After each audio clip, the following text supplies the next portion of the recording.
অনেকদিন পর গ্রামে আসলাম শহর থেকে। কি যে করি, আমার একটা বন্ধু ছিল নাম সজন।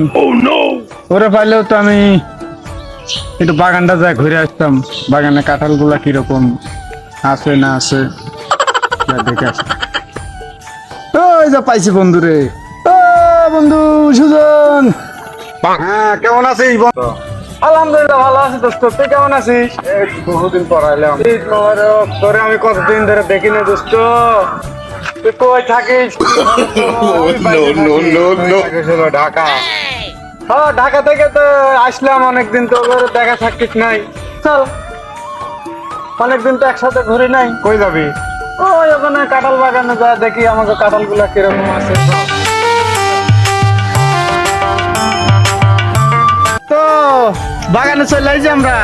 এটাই বাগান তোরে? হ্যাঁ, এটাই আমাকে বাগান। অনেক সুন্দর বাগান। হ্যাঁ, দেখ কত সুন্দর দোস্ত, কাঁঠালও তো আইছে।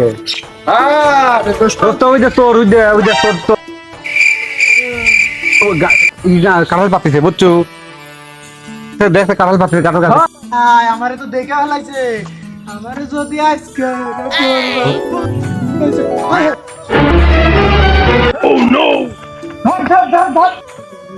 হাঁকি লাগে গেছে আমার। আমার কি জানতে হয়ে গেছি, তোর তো ধরি পেলাম না। চিনতি চরে রে, চরে রে কোন জায়গার চোর দোস্ত? তুই তো গ্রামে থাকস, দেখছো আমাকে কাঁঠাল মানুষ কিভাবে বেড়া নিয়ে নিয়ে খাইতেছে। আমাকে বাদ যাস, আইসে টাকা পিনে যাতারা। আচ্ছা যামনে, তুই যাস, তাই ঘুরে আসিস। আচ্ছা, ভালো থাকিস তাহলে। আচ্ছা দোস্ত, তাহলে ভালো থাকিস। আচ্ছা, গেলাম গা। আল্লাহ হাফেজ।